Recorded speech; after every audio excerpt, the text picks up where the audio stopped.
Muy bien, hemos llegado al estudio otra vez. Qué bueno que vamos ya por la mitad, básicamente. Qué bueno que han llegado hasta aquí. Y hoy vamos a estar mirando el capítulo 14 de Mateo. Si alguna vez leyeron el capítulo 14 de Mateo, ahora habíamos leído una parte nada más, empieza con la muerte de Juan el Bautista. Pero de todos los evangelios, no es Mateo el que tiene la versión más completa de lo que sucede, sino Marcos. Y eso que es un libro mucho más pequeño, pero habla bastante de lo que le pasó a Juan el Bautista. Así que para empezar, en vez de leer la versión de Mateo para entender más el contexto, vamos a irnos a Marcos. El rey Herodes se enteró de esto, pues el nombre de Jesús se había hecho célebre y la gente decía, Juan el Bautista ha resucitado de entre los muertos, pero ha resucitado de entre los muertos. Por eso es que esos poderes milagrosos actúan con él, ¿no? Entonces decían, no, Jesús realmente es Juan el Bautista que resucitó, recuerden que lo mataron. Pero otros decían, es Elías. Y habían otros que decían, es un profeta como de los profetas antiguos. Al oír esto, Herodes decía, Juan, a quien yo decapité, ¿verdad? Ha resucitado, ¿no? Porque Herodes, Antipas, porque es el hijo del otro Herodes, para identificarlo, es Antipas, es el hijo del Herodes que reformó el templo, ¿verdad? Había enviado a prender a Juan y lo había encadenado en la cárcel por causa de Herodías, mujer de su hermano Felipe, pues Herodes se había casado con ella y Juan le decía a Herodes, no te es lícito tener la mujer de tu hermano. Herodías le tenía, o sea, la mujer, le tenía rencor y lo deseaba matarlo, pero no podía porque Herodes temía a Juan, ¿ok? Sabiendo que era un hombre justo y santo y lo mantenía protegido. Cuando le oía, se quedaba muy perplejo, eh, pero le gustaba escucharlo. Llegó un día oportuno cuando Herodes, siendo su cumpleaños, ofreció un banquete a sus nobles y comandantes y a los príncipes de Galilea. Y cuando la hija de Herodías, que también se llamaba Salomé, entró y danzó.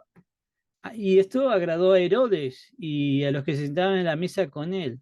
Y el rey, ¿no? O sea, Herodes, le dijo a esa muchacha, pídeme lo que quieras y te lo daré. Y le juró, ¿m? Te daré lo que me pidas hasta la mitad de mi reino. Ella salió y le dijo a su madre, ¿qué pediré? ¿No? ¿Una PlayStation? ¿No? ¿Un Ferrari? No. La madre le dijo, pide la cabeza de Juan el Bautista. Le respondió la madre, ¿no? Enseguida ella se presentó apresuradamente ante el rey con su petición diciendo, quiero que me des ahora mismo la cabeza de Juan el Bautista en una bandeja. Y aunque el rey se puso muy triste, sin embargo, a causa de su juramento, había jurado de que lo haría, lo que sea, y de los que se sentaban con él a la mesa, no quiso contradecirla. Al instante el rey envió a un verdugo y le ordenó que le trajera la cabeza de Juan. ¿Mm? Y él fue y lo decapitó en la cárcel y trajo a su cabeza en una bandeja y se la dio a la muchacha y la muchacha se la dio a su madre. Cuando los discípulos de Juan oyeron esto y fueron y se llevaron el cuerpo y le dieron sepultura. Un par de cosas. ¿Se acuerda que habíamos hablado de que los discípulos fueron y le preguntaron a Jesús, ¿qué onda? ¿No? ¿Qué va a pasar? Y Jesús le dijo, habíamos visto que había un mensaje oculto, como para nosotros, ¿no? Pero para ellos no, en donde le decía, no, ¿sabes qué? Vas a estar en la cárcel y vas a morir en la cárcel, pero no te preocupes, existe la resurrección, ¿ok? Y aquí vemos que el rey de Herodes, cuando escuchó de Jesús, que andaba en la vuelta haciendo un montón de cosas, pensaba que Juan el Bautista había resucitado entre los muertos y no, decía, no, este es Juan el Bautista que resucitó después que lo decapité. Esos son un par de cosas que tengan en mente para poder entender un poquito lo que vamos a ver sobre eso hoy, ¿ok? Bueno, como dijimos, en aquel tiempo Herodes, el tetrarca, se enteró de lo que decían de Jesús, ¿no? Que nosotros vimos como la información extendida en Marcos, ¿ok? De qué es lo que se enteró. ¿Ah? Y en otra versión dice, cuando Herodes Antipas, el gobernante de Galilea, oyó hablar de Jesús. Pero es importante esa palabra tetrarca, porque tetrarca es una composición de dos palabras. Tetra, que es 4, y arque, que es gobernante. O sea, no es simplemente el gobernante de Galilea, es lo que implica, ¿verdad? Cuando Herodes, ese Herodes, que es el primer Herodes, vamos a decir, ¿no? Que hizo todo el tema del templo, lo hizo más... fue una obra arquitectónica espectacular, hizo una reforma, ¿no? Dice, ah, vamos a hacerlo más grande. Bueno, murió en el 4 antes de Cristo. ¿Ok? Recuerden de que nuestras fechas no están exactamente. No es que Jesús nació en el año 1, ¿verdad? O sea, de hecho, Jesús nació antes. ¿Ok? Bueno, entonces, este Herodes que murió era el padre de este otro Herodes que estamos hablando aquí. ¿Ok? Y cuando murió el padre, lo que sucedió, que él era rey de toda la región, puesto por los romanos, por supuesto. ¿Okay? Recuerden que no había un Israel realmente. Era unas tierras de Roma. Ellos eran los dueños de todo, ¿verdad? Entonces ellos habían puesto a Herodes, que ni siquiera era judío, de rey allí. ¿Ok? Y cuando murió, se dividió en 4 el reino. Dijeron, no, ¿sabes qué? Dijeron, Romano, vamos a dividirlo en 4 para que mantenga más ordenada la cosa. Y cada gobernante de esa parte se le llamaba el tetrarca, porque era como que un rey, eran 4 reyes de todo un territorio, o vamos a decir el territorio dividido en 4 pedazos, y un rey gobernaba cada pedazo, o gobernante, como le quieran llamar. ¿Ok? Uno de los tetrarcas eran todos hijos de Herodes, pero uno de esos hijos de Herodes se murió. Y cuando se murió, los romanos dijeron, ¿sabes qué? Vamos a ese puesto quedó libre, ¿verdad? Esa región. Entonces vamos a poner a uno de los nuestros, a un romano. ¿Y quién pusieron? Es el que aparece ahí en la estatua, que es Pilatos. Y más tarde, cuando estemos estudiando, vamos a entender por qué Pilatos aparece por ahí. Él era uno de los tetrarcas que estaba gobernando una de las regiones de Israel. ¿Ok? Entonces, digamos, esos 14:1, eso es lo que significa tetrarca. Nosotros a veces lo quitan en la traducción, pero hay todo un contexto histórico que es muy bueno con eso y a veces lo perdemos cuando lo quitan de la traducción porque dicen, la gente no va a entender nada. Muy bien, luego leemos, porque antes de Herodes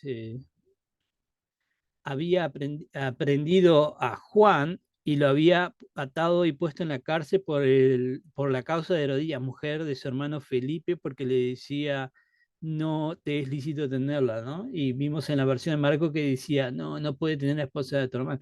Y hay gente que dice, no, pero el Viejo Testamento dice, ¿no? De que se puede quedar con la esposa del hermano.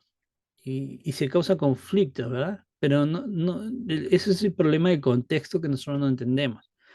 Herodes se había seducido a la esposa de su hermano Felipe y se la trajo a Galilea a vivir con él. Y Juan le decía, no, no, no, eso no te es lícito, es ilegal, ¿no? Y como dijimos, habían leyes que si para los judíos, ¿no? De que si su hermano moría, podía casarse con la viuda de su hermano para poder este, continuar la línea del nombre de su hermano. Pero había un problema en este escenario. Y el problema es que Felipe, ese hermano, estaba vivo.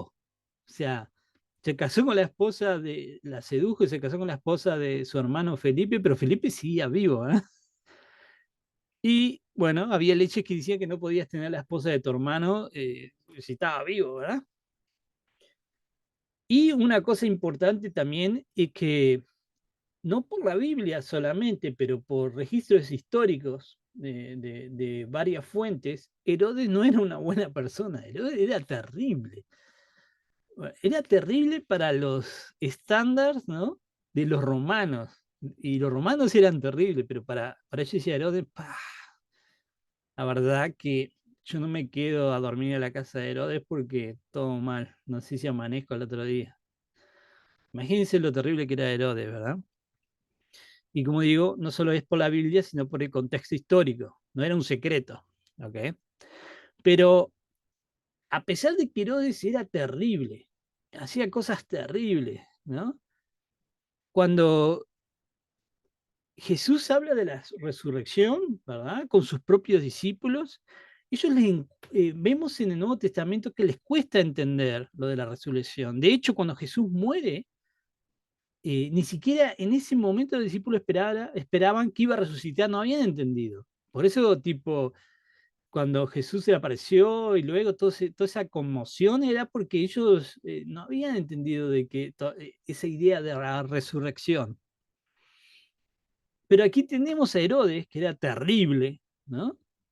Él había entendido perfectamente y creía en la resurrección. Y de hecho pensaba de que Juan, al escuchar de Jesús, pensaba de que era Juan que había resucitado al final.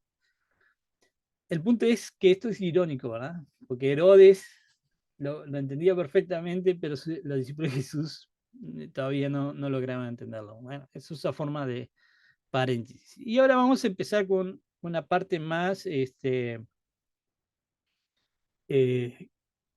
más descriptiva de lo que estamos viendo aquí. Los tipos y los antitipos. ¿Ok? Por ejemplo, esos son términos que usamos en teología y uno podría decir de que Elías es el tipo, no confundir con tipo, el tipo, ¿no? ¿No? Es el tipo y Juan el Bautista es el antitipo. Y voy a explicar esto para que no sea confuso. Juan era el Elías que iba a venir, ¿se acuerda que hablamos de eso? Así que Elías es el tipo, una sombra en el Viejo Testamento con un ministerio que es una antesala o representación que se cumpliría en el ministerio de Juan. Así que Juan es el antitipo, ¿ok? Cuando Jesús dice, este es el Elías que iba a venir, no quiere decir que literalmente era Elías, una onda reencarnación, ¿verdad? Y simplemente le cambiaron el nombre a Juan, sino de que está diciendo que Juan el Bautista es el antitipo de Elías. Entonces, si vas al Viejo Testamento, Elías es el tipo de lo que sería el ministerio de Juan el Bautista, ¿ok? Como que representaba lo que ibas a esperar y ver, lo que deberías esperar y ver de lo que iba a ser el ministerio de Juan el Bautista. Entonces, del verso 3 al 12, tenemos una escena retrospectiva, ¿verdad?, de lo que le pasó a Juan, ¿no? Nos cuenta todo, como nosotros lo leímos más a profundidad en Marcos. Entonces, ¿cómo lo podríamos resumir o categorizar? Bueno, está Juan el Bautista y tiene una lucha, una pelea con un rey malo. Herodes era un rey bastante malo, que tenía una esposa aún más mala, ¿verdad? Porque Herodes era malo, pero por lo menos le tenía miedo a Juan el Bautista y no se atrevía a hacerle algo, pero la mujer realmente era la que quería deshacerse de Juan el Bautista, ¿verdad? De hecho, si nosotros leyemos la historia del profeta Elías, Él también tuvo una lucha con ¿qué? Con un rey malo. Y ese rey malo que tenía una esposa muy mala, ¿verdad? Así que cuando Jesús dice que Juan era el Elías, no solo, no solo lo describe en el ministerio que tendría, ¿no? O sea, no iba a ser solamente el Elías en el sentido de que iba a ser como Elías, ¿no? Que se iba a vestir de esta forma y hablaba de esta forma y hacía estos milagros, sino en las cosas que le pasarían a Juan el Bautista serían las mismas cosas o similares que le pasaron a Elías. Eso es el tipo y el antitipo, ¿ok? Entonces, digamos, Elías era una profecía viviente de lo que iba a ser Juan el Bautista en la llegada del Mesías. Y bueno, para extender un poquito esto, porque es importante, tipos y antitipos, ¿ok? La tipología es una clase especial de simbolismo. Un símbolo es una figura que representa algo. La tipología se podría definir como un símbolo profético, ¿ok? Porque toda la tipología es una representación de algo futuro, como dijimos, ¿no? Elías y su vida es una representación de algo futuro, de Juan el Bautista, como una profecía viviente de lo que iba a ser Juan el Bautista. Más concretamente, una tipología en la escritura es una persona o una cosa en el Antiguo Testamento que representa a una persona o una cosa en el Nuevo Testamento. Entonces, el antitipo, definimos antitipo como los hechos, personas o cosas del Nuevo Testamento que tienen su tipo en el Antiguo Testamento. ¿Ok? Ahora aquí me lo dice de memoria. Pero bueno, espero que más o menos, yo no pretendo de que les quede 100%, pero para que entiendan de que las cosas que sucedían en el Viejo Testamento, y esto es algo que lo entendían los judíos en la época de Jesús, de que cosas que sucedían en el Viejo Testamento eran como una profecía, una sombra, o como digo, un tipo de lo que iba a suceder en el futuro, de lo que iban a esperar del Mesías y de cosas que iban a suceder alrededor del Mesías. ¿Ok? Lo venimos viendo desde el primer capítulo de Mateo.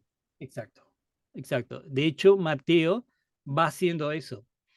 No nos explica lo que acabo de explicar porque ya la gente sabía de qué estaba hablando. ¿Ok? Esto es algo que se esperaba. Nosotros, obviamente, necesitamos un poquito de extra información para poder entenderlo mejor. Muy bien. Luego vemos que más adelante dice, al oír esto, ¿no? De que le pasó, ¿no? Jesús se fue de allí en una barca solo a un lugar desierto. Y cuando las multitudes lo supieron, lo siguieron a pie desde las ciudades. Cuando Jesús desembarcó, vio una gran multitud y tuvo compasión de ellos y sanó a sus enfermos. ¿Ok? Jesús tuvo compasión. Y es algo interesante en esta palabra, porque esa palabra es pastoral, ¿ok? O sea, como un pastor tiene compasión con las ovejas. Ese es el lenguaje que está utilizando Mateo aquí. De hecho, otra vez, vamos a saltar, ¿no? Multiverso, ¿no? Como las películas de Marvel, ¿no? Vamos a saltar al universo de Marcos y ver esta misma descripción, cómo lo describe él, esa parte de compasión. Al desembarcar, Jesús vio una gran multitud y tuvo compasión de ellos, ¿ok? Porque eran como ovejas sin pastor y comenzó a enseñarle muchas cosas. Esto de que eran ovejas sin pastor, tal vez nosotros lo leemos y, bueno, como hemos sido, lo que tenemos experiencia con cualquier tipo de iglesia, siempre, ¿no? El pastor y las ovejas, el pastor y las ovejas, y leemos el pastor y las ovejas, y como que se nos hace ya como una palabra natural. Pero esto es una referencia al Viejo Testamento, específicamente una referencia a Moisés. Y podríamos decir que Moisés, como acaba de decir aquí, era un tipo de Jesús, ¿ok? De hecho, vamos a ir al pasado y vamos a ir a Números y ver exactamente cuál es esta referencia que hace.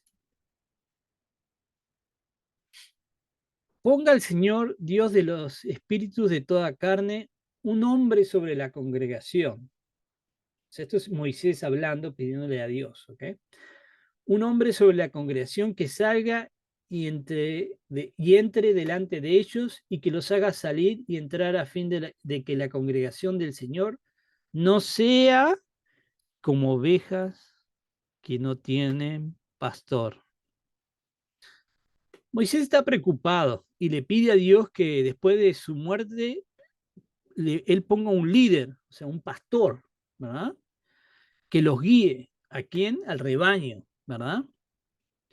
Para que la comunidad del Señor, el pueblo del Señor, en la nación del Señor, no ande como ovejas sin pastor. Entonces dice, no, por favor, ponles un pastor. Bueno, ni que hablar de que la persona que puso, ¿quién puso en reemplazo de Moisés? Puso a Josué. ¿Y qué habíamos dicho de Josué? Es el mismo nombre que Jesús. De hecho, o sea, Jesús es el nombre Josué, Yeshua, ¿ok? Nosotros lo traducimos diferente porque lo leemos, Jesús lo leemos de nuestra traducción del latín y digamos como que es una especie de nombre porque nosotros leemos en nuestro idioma, en el latín así, suena Jesús, pero realmente es Yeshua, ¿ok? Y significa Josué. Ok, entonces Moisés era el pastor del pueblo en ese momento, entonces era un tipo de Jesús, ¿ok? ¿Qué hizo Moisés? Moisés dio de comer al pueblo, ¿verdad? ¿Y qué hace Moisés cuando quiere darle de comer al pueblo? Va y le pide a Dios por sustento y Dios crea la comida en forma de maná, ¿se acuerdan? Jesús es el antitipo, ¿ok? O sea, esto es lo que diciendo, bueno, así va a ser el ministerio de este Mesías, ¿ok? Entonces Jesús es el antitipo, ¿verdad? Estamos del otro lado. Y hace lo mismo, pero hay una diferencia, no sé si lo han notado. ¿Jesús le pide a Dios que haga la comida? No. Jesús crea la comida, a diferencia de Moisés. Es él el que la hace. No le pide a Dios que la haga. Jesús crea la comida con sus propias manos. Jesús tampoco ora a Dios para la comida. ¿Por qué? Porque Jesús es Dios mismo. Si tú eras un judío y escuchabas a Jesús usando esas palabras pastorales, tú dirías, este es el antitipo de Moisés, el cumplimiento de uno como Moisés, pero aún más, llegarías a la conclusión de que Jesús es no solo como Moisés, sino mejor que Moisés. ¿Se acuerda que habíamos hablado de eso al principio de los capítulos? Entonces, ¿qué hace Jesús? Y ordenando a la muchedumbre que se sentara sobre la hierba, Jesús tomó los 5 panes y los 2 peces y levantando los ojos al cielo, bendijo los alimentos. O sea, no le pidió a Dios, danos alimentos, ¿no? Él los bendijo. Después partió los panes y se los dio a los discípulos y los discípulos se lo dieron a la multitud. Este, esta narrativa, incluso la gente que no ha leído la Biblia conoce esto, ¿eh? Es como que es tan famoso de que no, sí, Jesús dio de comer y se han hecho historias y canciones no importa, todo el mundo conoce esta historia, ¿ok?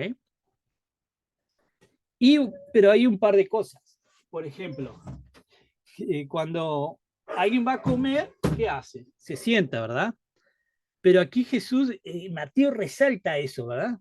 Como que no es natural, ¿no? Porque, vamos a comer, bueno, se sentaron todos a comer. Pero Jesús dice pero Mateo dice que Jesús los manda a sentarse. Él es el que les dice a ellos, siéntense, ¿no? No se sientan como instintivamente porque están comiendo. Jesús les dice que se sienten y que los manda a sentar sobre, y dice específicamente, que los manda a sentarse sobre la hierba, que es sobre el pasto.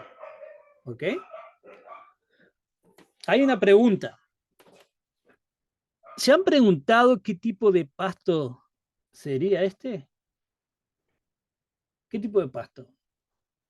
Pasto, más o menos. Bueno, buenas noticias. La Biblia dice qué tipo de pasto es. Y lo vemos aquí. Le vamos a saltar, como digo, a Marcos, que especifica qué tipo de pasto es. Y los mandó que todos se recostaran por grupos sobre la hierba verde. Eran pastos verdes. ¿Ok? No era, recuerden, ¿no? Es una zona desértica. No, no, entre las piedras, entre los yuyos ahí, los pastos ahí todos quemados. No, eran pastos verdes. Esto es importante por el lugar. ¿No? Esto no era, ¿no? Allá, ¿no? No era Maldonado, ¿no? En los pastizales. No, no. Esto era un lugar desértico, ¿ok? Entonces él encontró pastos verdes y los hizo sentar allí. Así que, pónganse en esta situación. Estoy frente a Jesús, Él nos va a dar de comer. ¿Y qué hace Jesús? Me hace descansar en el pasto verde. ¿Esto les hace sonar alguna campana? ¿Les viene algo a la mente cuando digo esto?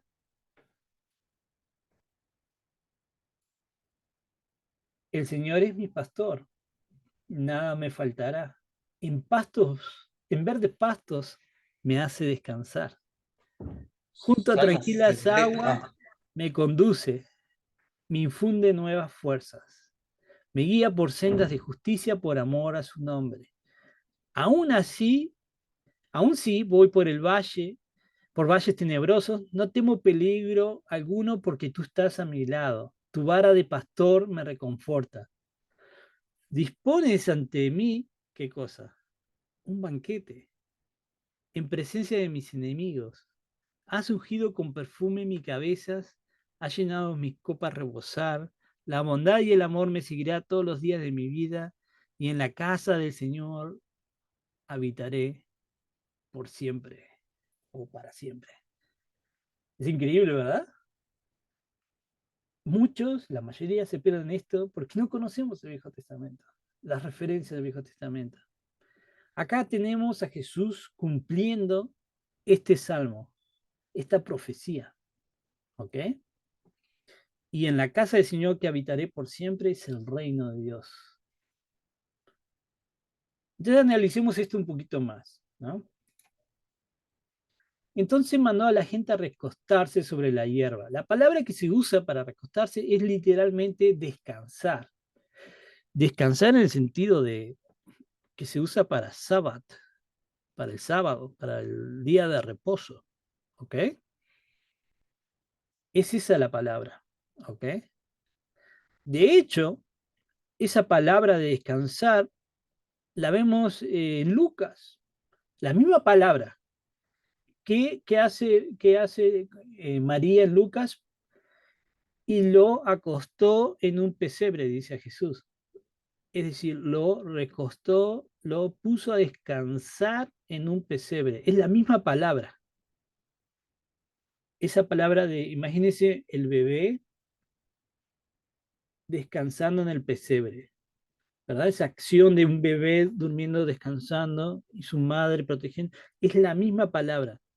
Lo que quiero decirles con esto, capaz que a veces es difícil por nuestro lenguaje, pero es mucho más profundo que simplemente, voy a descansar, ¿no? Es descansar como un bebé en el pesebre, ¿ok? Entonces Jesús les ordenó que descansaran en pastos verdes y les dio de comer, ¿ok? Luego le dijo a la gente que se sentara sobre la hierba, ¿ok? Jesús tomó los 5 panes y los 2 pescados, miró al cielo, los bendijo, después partió los panes en trozos y se los dio a sus discípulos y ellos lo repartieron a su gente. Y luego dice que más adelante vamos a ver, ¿no? Del otro lado, vamos a ver que mientras comían, Jesús tomó un poco de pan y los bendijo y lo partió en trozos y lo dio a sus discípulos. ¿Qué es esto? es la Santa Cena, ¿ok?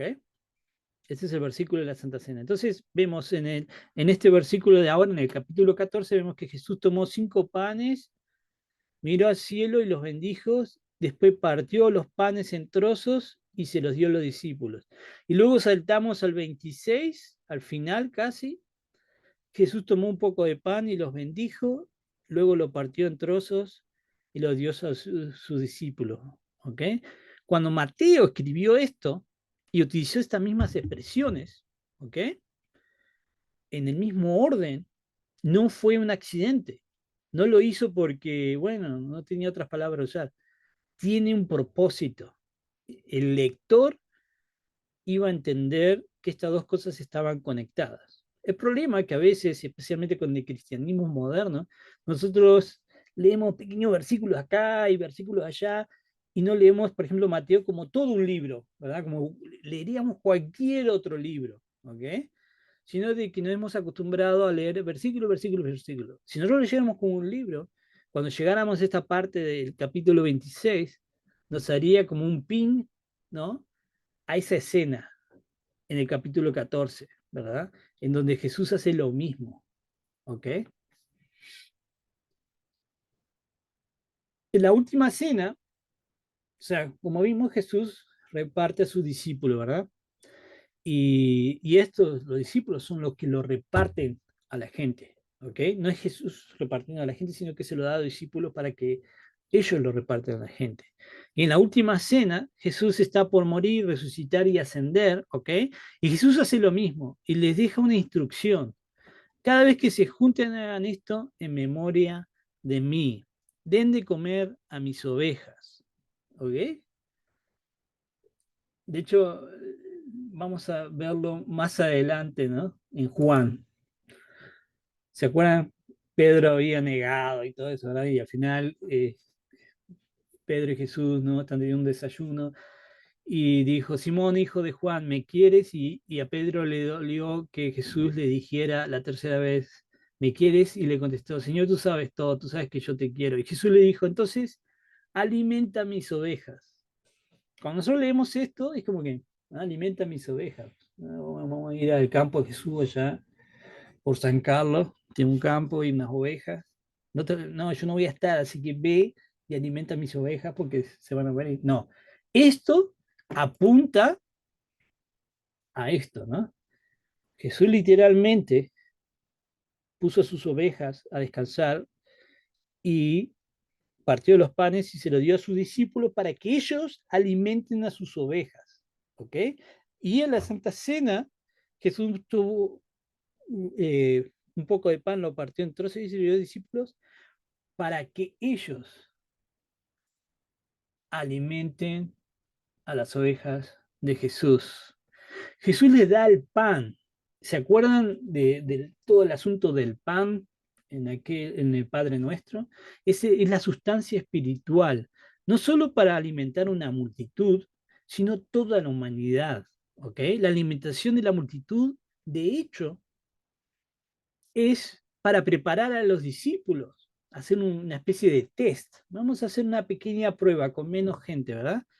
Para que luego más tarde ellos no solamente alimenten la multitud, sino que alimenten a la humanidad con este pan espiritual.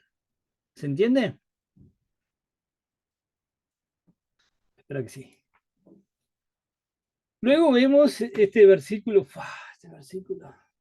He escuchado tantas cosas de este versículo, teorías, prédicas, no sé, podría ser un libro solamente de todo lo que he escuchado de este versículo. Todos comieron hasta quedar satisfechos y los discípulos recogieron 12 canastas llenas de pedazos que sobraron. ¿No? Y se ha dicho un montón de por qué eran 12, las 12 representan esto, y la fe de los discípulos, y bueno, son canastas, y las canastas son de mimbre, ¿no? O sea, cualquier cosa. Pero bueno, yo lo voy a tratar de explicar esta parte. Es interesante, ¿ok? No solo hubo el milagro de alimentar hasta quedar satisfecho, sino que los discípulos recogieron 12 canastas llenas. La palabra, de hecho, canasta es usada realmente el original, no es, uno se imagina como una canasta, ¿no? Enorme, ¿no? Pero realmente es como un bolso, una canasta personal. Obviamente en ese tiempo no tenían, ¿no? Una mochila, ¿no? Pero vendría a ser como para nosotros una mochila, pero era una canasta personal que tú llevabas en donde podías poner un par de almuerzos, ¿ok? Como que comía y repetías, ¿no? O sea, par de almuerzos como para 2 días, ¿no? Es algo personal que llevas contigo. Vamos a decir como que traducido a nuestro mundo moderno, era una mochila con, no sé cómo le dicen acá, pero como un coso de lunchbox, no sé. Eh, yo recuerdo que los eventos de la iglesia, y probablemente muchos de ustedes, o varios de ustedes, recuerdan esto también, que era complicado estimar cuánta comida hacer para un evento de la iglesia, o te sobraba mucho, te quedabas corto, no sabías cuánta gente iba a venir, y estamos hablando con gente como 50 100 personas, ¿no? Como que el cálculo siempre se complicaba porque tanto y no, y a veces sí, a veces no. Pero Jesús crea alimento para unas 15.000 personas. Recuerden que son 5.000 hombres, pero tienen su familia, ¿ok? Entonces son unas 15.000 personas, más o menos, o más. Todas comen, no solamente que comen, comí, ¿no? ¿No te un pedacito más de pan? No, comen hasta quedar satisfechas, ¿no? Como cuando vamos a una fiesta, ¿no? Que comí de más, ¿no? No debería haber comido. Así comen como que tipo, wow, ¿no? Y como dijimos, sobran esas 12 canastas llenas, una para cada uno de los que estaban sirviendo, ¿verdad? Porque los que estaban sirviendo no estaban comiendo, estaban sirviendo, ¿ok? Pero los discípulos también tenían que quedar satisfechos, porque también era para ellos. Entonces esas canastas que sobraron, era la comida de los discípulos, para que ellos también coman hasta quedar satisfechos. Y ese es el misterio de las canastas, ¿no? Porque mientras estaban repartiendo, no estaban comiendo. Entonces, Jesús este, no solo proveyó para la gente, sino que también su provisión era, este,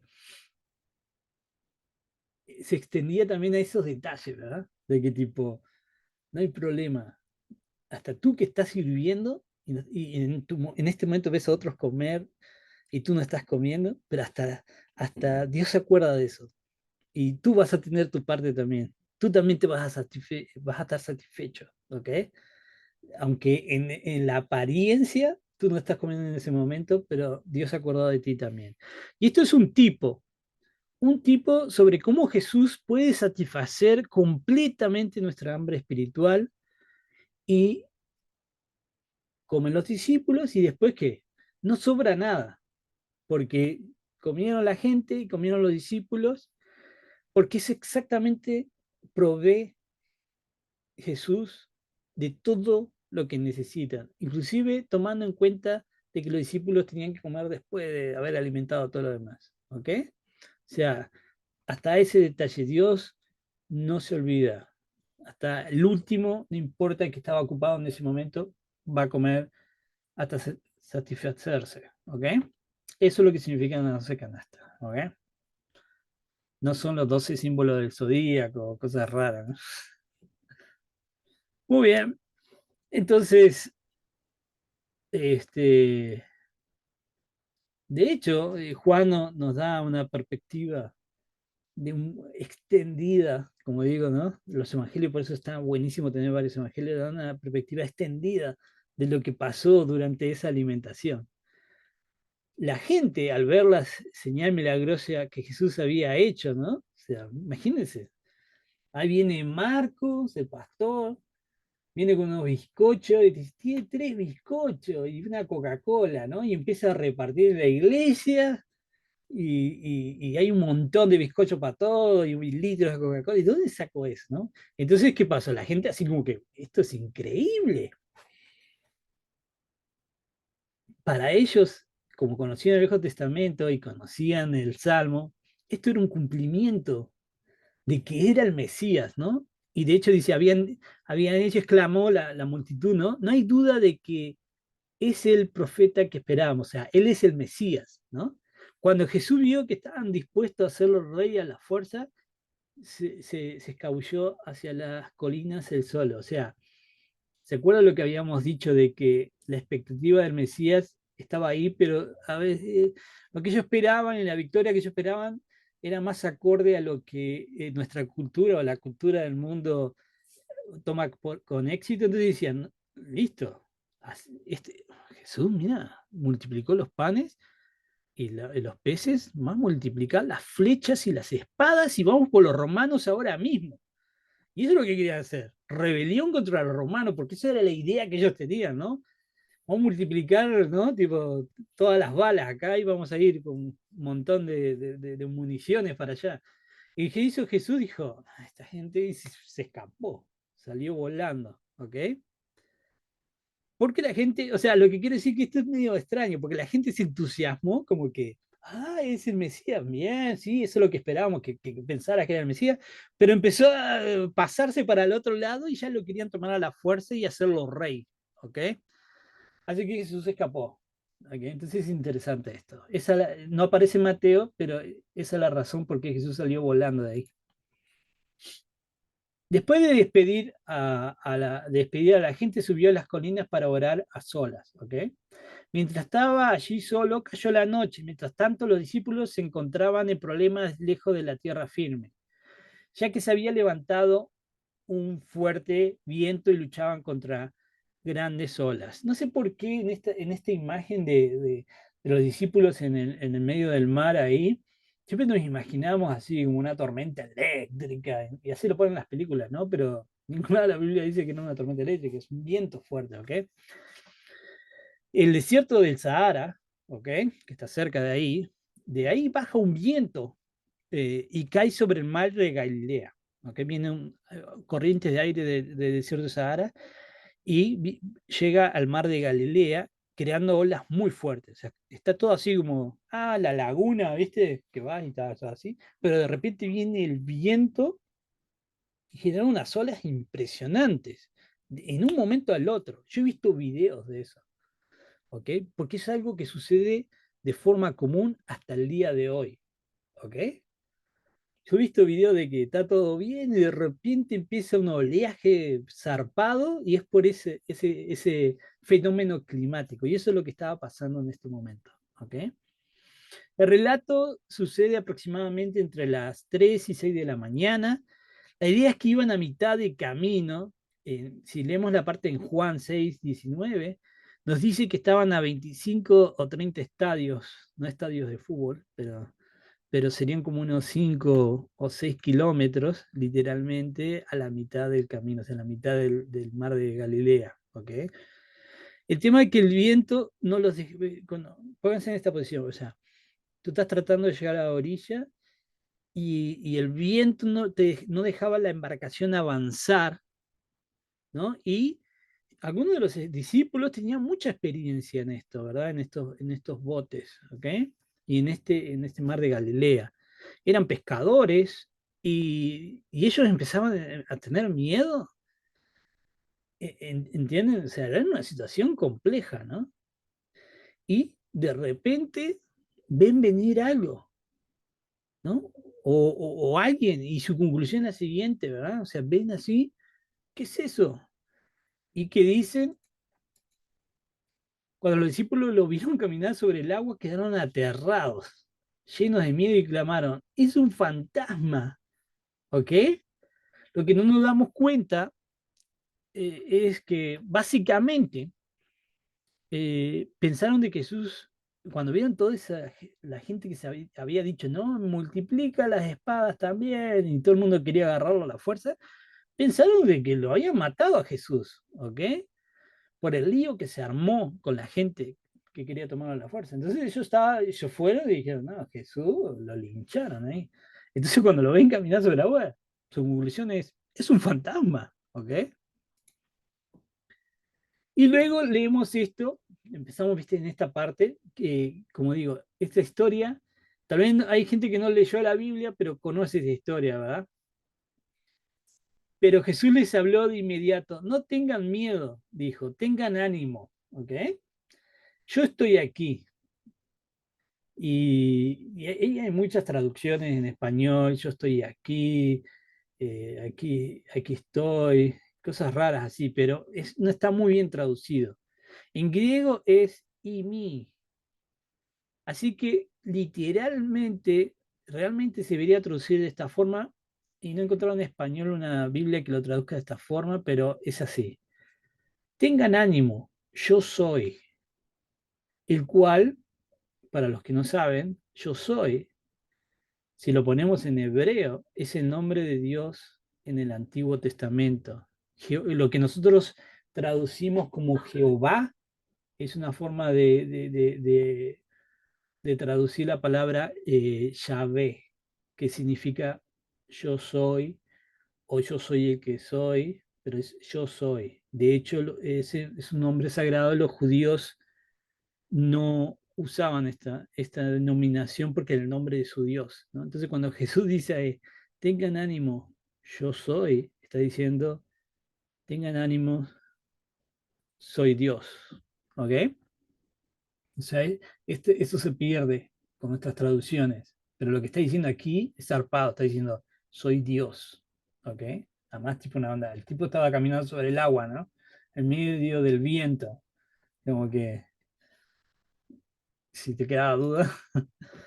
Entonces Pedro lo llamó, Señor, si realmente eres tú, mándame que vaya hacia ti caminando sobre el agua. Otra traducción dice, entonces le respondió Pedro y dijo, si eres tú, manda que yo vaya a ti sobre las aguas. Y todo el mundo conoce esta historia.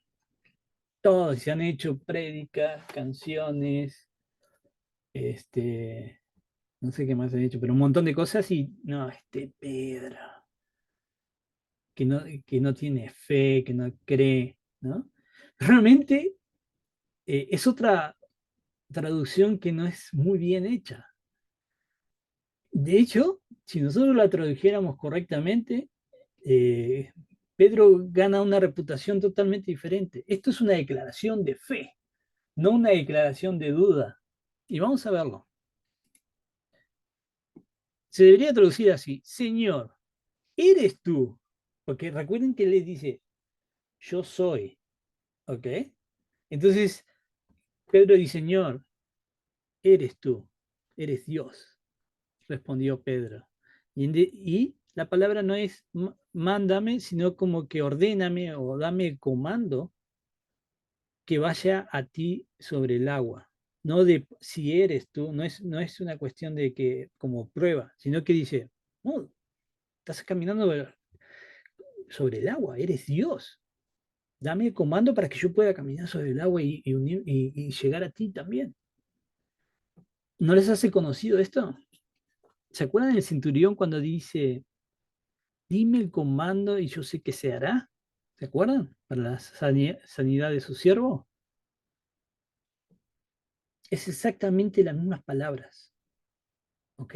Las mismas palabras que está usando el centurión de dame el comando, porque yo también estoy bajo autoridad y yo sé que con el comando tú me lo das y se va a hacer. Eso es lo que le está diciendo Pedro. Dame el comando porque quiero ir hacia ti, caminar sobre el agua y unirme a ti, porque tú eres Dios. ¿Bien cómo cambia totalmente? Bueno, ese es un versículo famoso, pero desafortunadamente no lo traducimos correctamente. No es fácil traducir del griego antiguo, ¿no? Esto es diferente al griego que se habla modernamente. El griego antiguo no tenían, nosotros, re fácil, mira, el español, si ustedes ven aquí, miren el español, tienen comas, señor, y tiene una línea para el diálogo, símbolo de exclamación, espacio, ¿verdad? En ese griego no, era todo, no había espacio entre las palabras, era así. Entonces no es fácil. Entonces tampoco, no hay una razón maligna detrás de los errores de traducción, simplemente que es muy difícil traducir a nuestro idioma. Y especialmente a veces nosotros nos basamos, nuestras traducciones son muy influenciadas por las traducciones en otros idiomas como el inglés. Entonces nosotros no tenemos una traducción exactamente directa del griego, sino como que es influenciada por cómo lo traducen en otros países. Entonces a veces se pierde un poco ahí en la traducción. Y bueno, ¿qué sucede después de esto? Pedro tiene problemas, ¿no? De hecho lo leemos. Pero al sentir el viento fuerte tuvo miedo y comenzó a hundirse. Entonces gritó, Señor, sálvame, ¿no? Y todos, como ya dije, ya vienen con esa onda de que nada, este Pedro. Entonces se enfocan en el hecho de no, se hundió porque no tenía fe, ¿no? Y le dan durísimo a Pedro por eso, ¿verdad? Pero Mateo nos quiere hacer que nos enfoquemos más en esta otra parte, en donde dice, Señor, sálvame, ¿ok? Ese es el enfoque. ¿Qué es lo que dice aquí Pedro? ¿Cuál es la oración de Pedro? Vamos a decir. Vamos a hacer un libro sobre la oración de Pedro. No podemos, ¿verdad? Porque son simples palabras. No es una oración larga, no es llena de cosas repetidas. Oh, Señor, tú que estás ahí, no dices, sálvame, ¿no? Y el punto es que nos está dando Mateo es que si funcionó para Pedro dar una oración así, Señor, sálvame, ¿no? Va a funcionar para ti, ¿ok? Si para Pedro funcionó, también va a funcionar para ti. No importa dónde estás en la vida, si estás en el medio de una tormenta y tienes miedo, Señor, sálvame. Eso funciona.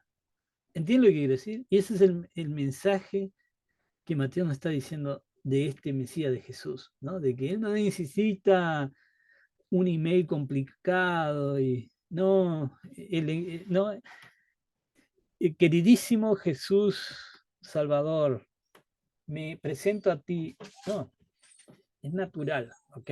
Ese es, digamos, el mensaje aquí, ¿no? Pedro dijo, no, tú eres Dios, dame el comando para yo poder ir contigo. Pero cuando vio el viento fuerte, le dio miedo y entonces gritó, Señor, sálvame. Simple palabras y Jesús lo salvó, ¿ok? Y eso puede pasar contigo. Inclusive cuando tú reconoces que Jesús es Dios y le dices, dame el comando para caminar sobre las aguas, algo imposible, para que yo vaya a ti y empiezas a hacerlo. A veces te da miedo y viene el viento fuerte, ¿no? Y te da miedo, pero Jesús no es mala onda, te va a salvar. Y, ahora, ¿qué pasó, Pedro? Ahora sonaste, ¿no? No, Jesús te salva. Muy bien. Entonces, Jesús lo salva y le dice, tipo, no, anda, Pedro, le venía re bien, pero bueno, ¿qué le vamos a hacer? Entonces cuando subieron a la barca, el viento se calmó, ¿ok? Entonces los que estaban en la barca lo adoraron. Palabra clave, adoraron, ¿verdad? Porque era Dios. Diciendo, en verdad eres hijo de Dios, en verdad eres Dios. Es una referencia a Dios mismo.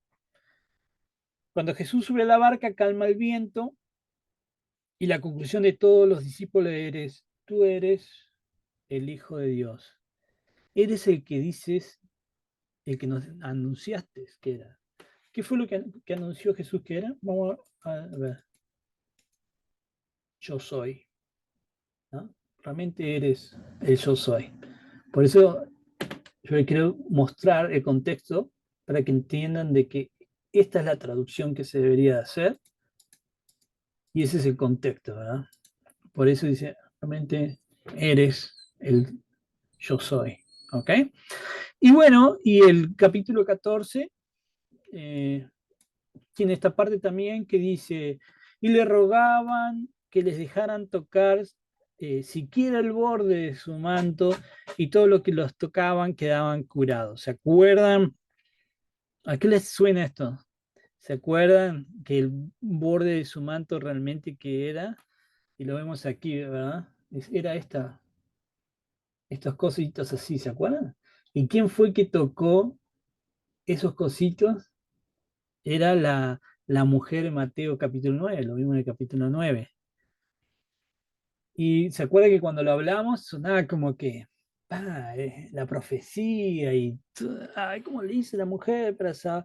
¿no? Conectar esos puntos, decir, no, que toco el borde, ¿no? No es un evento casual que sucede, como que, bueno, Luis lo, ¿no? Lo arregló y todo se ve como que muy perfecto para que sea eso. No, la gente en ese tiempo conocía su Viejo Testamento, ¿ok? Y cuando ellos recordaban la profecía del sol de justicia, como la viuda, trayendo sanidad en sus alas. Y no era solamente, lo que quiero apuntar aquí, que no era solamente aquel caso en el capítulo 9 de la viuda.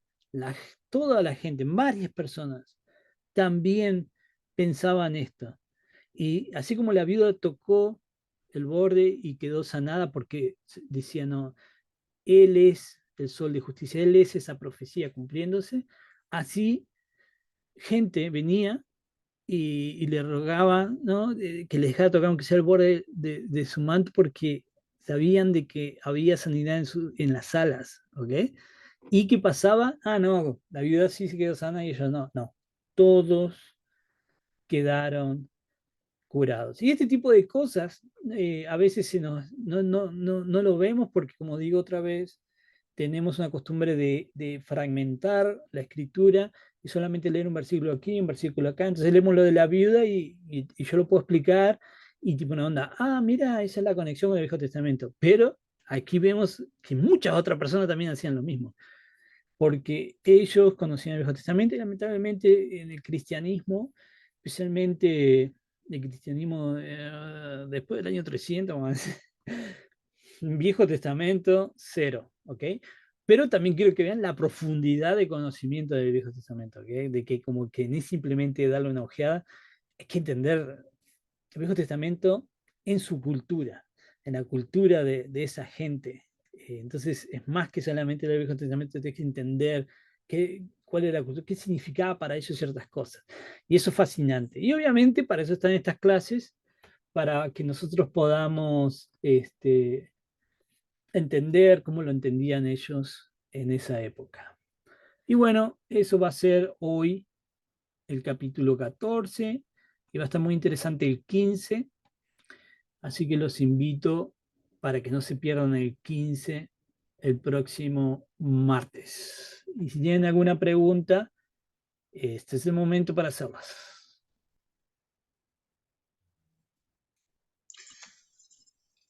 Gracias Luis, como siempre, por la clase. Estuvo muy interesante. Así que bueno, queda abierto el tiempo. Si tienen alguna preguntita, algo, es el momento. No, yo simplemente contar un pequeño de cuando el tema que tocó Pedro, cuando reconoce a Jesús como el Señor, como él. Me hizo acordar un detalle, una pavada de mi vida. Cuando yo había venido a Maldonado para ingresar a la policía, había hecho todas las pruebas siempre lo dejaba en manos de Dios. Pero mientras tanto, las pruebas empezaron en abril y hasta agosto. Y tal, mientras tanto conseguí trabajo en Maldonado. Ya había terminado todas las pruebas, no sabía si iba a entrar o no. Alquilé y cuando alquilo a los pocos días me quedo sin trabajo. Y pasé varios días pensando eh, por el tema del alquiler, que no le iba a poder pagar, por el tema de la comida, que no iba a poder comer, y por el tema de irme, por mis pagos, de irme. Pero recuerdo que no le iba a llevar, no le llevaba a Dios esas inquietudes. Y hasta que llegó un momento que no di más, siempre tratando de razonar de acá de la cabeza, de tratar de cómo solucionar el tema del trabajo, la comida, buscando soluciones acá adentro. Y nunca me olvidé porque me marcó que llega, estoy en un ambiente y dije, llegué a orar y le dije, Señor, yo sé que tú todo lo puedes. Si es tu voluntad que ingrese, lo dejo todo en tus manos, me rindo, no voy a pensar más, no pienso más. Sé que tú todo lo puedes. Y termino, esas palabras nada más, no fue mucho. Termino de orar, me levanto, nunca me voy a olvidar, me levanto, tenía el teléfono a 2 metros, suena el teléfono, atiendo, dice, Rodríguez, sí, soy yo. Dice, mañana ingresa a la policía, preséntese mañana a hora 8. Pero con una inmediatez, pero yo lo que quiero resaltar es que en ese momento, en mi... Oré con esa... Que a veces, no es que todas las veces lo tiene uno, pero cuando ese momento oré con esa de entregar todo y decirle, me rindo, tú eres Dios, tú todo lo puedes y lo puedes hacer. Y en ese momento son cuando te das cuenta que Dios te está ahí presente y te responde inmediato.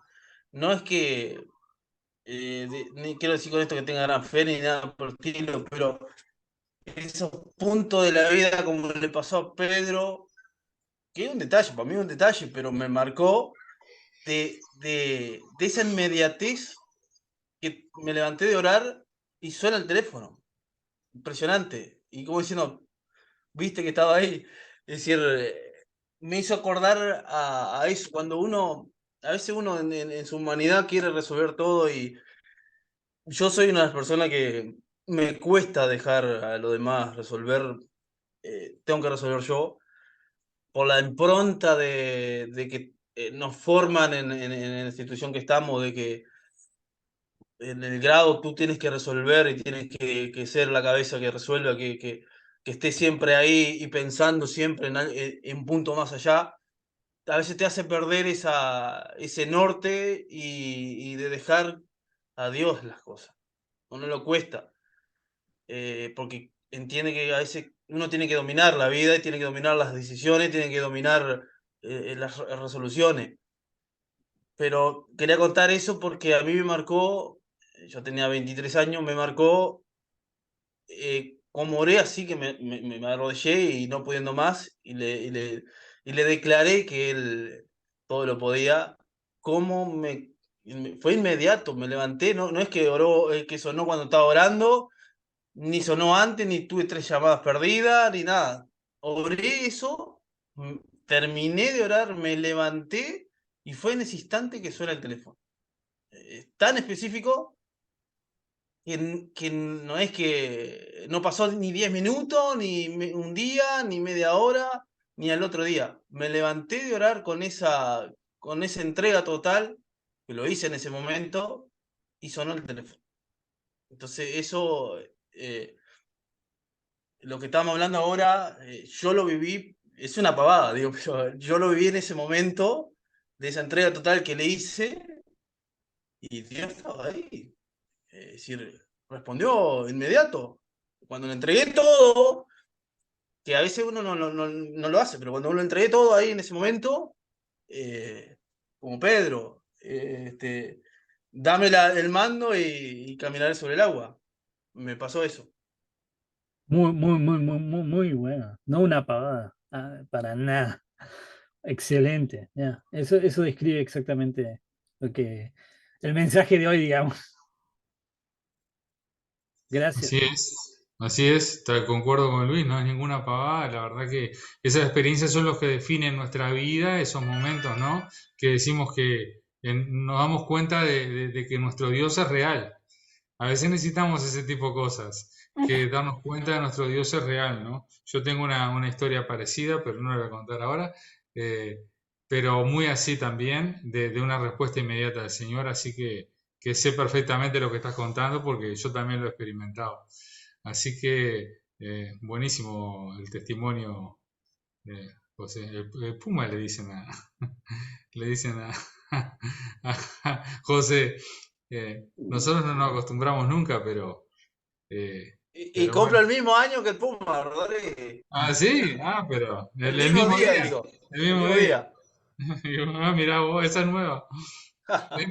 Eh, todos por ahí. Bueno, me pusieron por él el nombre. Ah, sí. Ah, mirá.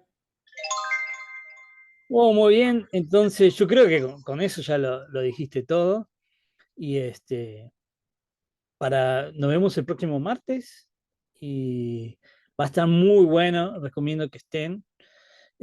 Básicamente ahí vamos a ver el próximo martes el centro del libro de Mateo. Y bueno, vamos a parar la grabación por aquí. Encuentro, acá está. Muy bien.